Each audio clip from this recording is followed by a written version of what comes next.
autism को जुन फरक दृष्टिकोणको समुदायको जुन हामी हाम्रो छ होइन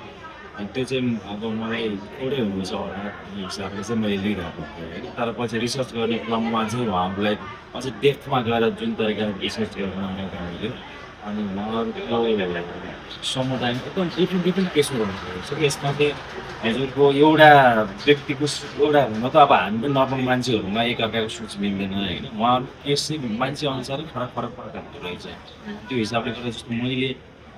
पात्र गरेको चाहिँ अब माइल्ड अटिजम चाहिँ रहेछ होइन माइल्ड अटिजम चाहिँ हजुरको देख्दाखेरि नर्मल देख्छ तर बोल्दाखेरि सोच्दाखेरि एक्टिभिटिज गर्दाखेरि चाहिँ अलिकति फरक तरिकाले आउँछ होइन अनि त्यो हिसाबले गर्दा त्यो भन्दा फेरि अब जस्तो मेरो पनि समाजमा त्यस्तै पर्सेप्सन छ क्या यो चिजहरू अनि गाउँघरमा हजुरको अहिले पनि जस्तो पागल अठाउरो तरिकाले लिइन्छ होइन त्यो भनेको जस्तो मेन्टल पेसेन्टको हिसाबले लिइन्छ होइन अनि अहिलेको त अलिकति अवेरनेस पनि फैलिरहेको छ होइन अनि यो सबै चिजहरू रिसर्च गर्ने क्रममा चाहिँ मलाई मात्र अलिक बुझ्नलाई अलिकति टाइम लाग्यो मेन्टल्ली चाहिँ बुझ्नलाई गाह्रो भयो तर पछि जस्तो उहाँहरूको साइडबाट हेर्ने हो भने उहाँहरूले जस्तो इन्जोय कसैले पनि गर्दैन कि लाइफ होइन उहाँहरू जस्तो खुसी कोही पनि हामी पनि हुँदैनौँ होइन बरु हामीमा मल्टिपल इमोसनहरू हुनसक्छ हामी दुःखी हुन सक्छौँ हामी एकैछिनमा 10 कुराहरू सोच्न थाल्छौँ होइन अनि महत्त्वाकांक्षी धेरै हुन्छौँ हामीलाई उहाँहरू चाहिँ माया गर्नेहरूलाई माया दिने लाइफ जिउने इन्जोय गर्ने कसैलाई हार्म नगर्ने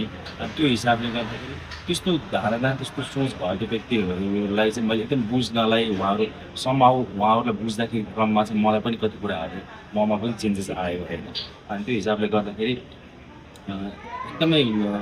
त्यो स्टार्टिङ फेजमा चाहिँ अलिकति गाह्रो भएको थियो बुझ्नलाई पनि बुझिसकेको मैले अहिलेसम्म गरेको पात्रहरूमा इन्जोय गरेको पात्र हो हजुर भन्ने चिज चाहिँ ह्युमनमा जोमा पनि हुन्छ तपाईँ हामीमा पनि हुन्छ हामी अलि देखाउँदैनौँ कति कुराहरू राम्रो पक्ष मात्र देखाउँछौँ समाजलाई नराम्रो पक्षहरूलाई चाहिँ लुकाएर राख्छौँ गर्छौँ र उहाँहरू र हाम्रोमा के छ उहाँहरू फिल्टर हुन्छ कि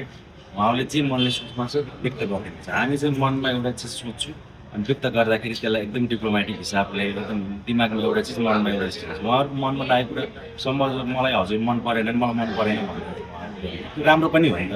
अनि त्यो भइसकेपछि रिलेसनहरू क्लियर भयो कि रिलेसन क्लियर भयो मान्छे चिन्नु भयो हामीले कस्तो एउटा इमेज बनाएर जिन्दगीभरि बुझाइरहेको हुन्छ मान्छे पार्टनरलाई चिन्नै मौका पाउँदैन है त्यो हिसाबले गर्दाखेरि डिजायर सबैमा हुन्छ हामीमा जे चाहिँ डिजायर घरमा पनि हुन्छ र त्यो अलिकति हाम्रो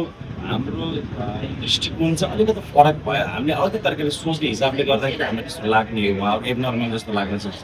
तर एकदमै सबै चिजमा पर्फेक्ट पोख्त हुनुहुन्छ उहाँहरू आमाहरू एकदम पोजिटिभ किनभने जसले उहाँहरूसँग टाइम स्पेन्ड गर्नुहुन्छ उहाँले एक्सेप्ट गरिसक्नु भएको छ है मेरो छोरा यही हो तर समाजले अझै एक्सेप्ट गर्नु भएको छैन समाउ हाम्रो सिनेमाबाट चाहिँ अलिकति केही चेन्जेस आउँछ कि भनिन्छ तर उहाँहरू हामीसँग जुन तरिकाले इमोसनल भएर हामीसँग कनेक्ट भएर थ्याङ्क यू भन्नुभएको छ मेरो छोरा 7 वर्षको छ अहिले ठुलो भएपछि चाहिँ उसको इच्छाहरू कस्तो हुनसक्छ उसले कस्तो तरिकाले रियाक्ट गर्न सक्छ भन्ने हिसाबले चाहिँ पहिला मलाई माइन्ड मेकअप भयो अनि मलाई समाजलाई मलाई क्लियर गर्नै गाह्रो थियो तपाईँहरूले कस्तो उहाँको मानवतालाई झल्काइदिनु भएको छ अब म मेरो छोरालाई खुलेर मेरो छोरा अटिजम म भन्न सक्छु अनि भोलि गएर मैले मेरो छोराहरूलाई कसैसँग पार्टनर खोज्दाखेरि मैले खुलेर मेरो आफ्नो राख्न सक्छु मेरो छोरालाई भन्ने हिसाबले यस्तो कन्फिडेन्टली थ्याङ्क यू पनि भन्नुभएको छ इमोसनल पनि हुनुहुन्छ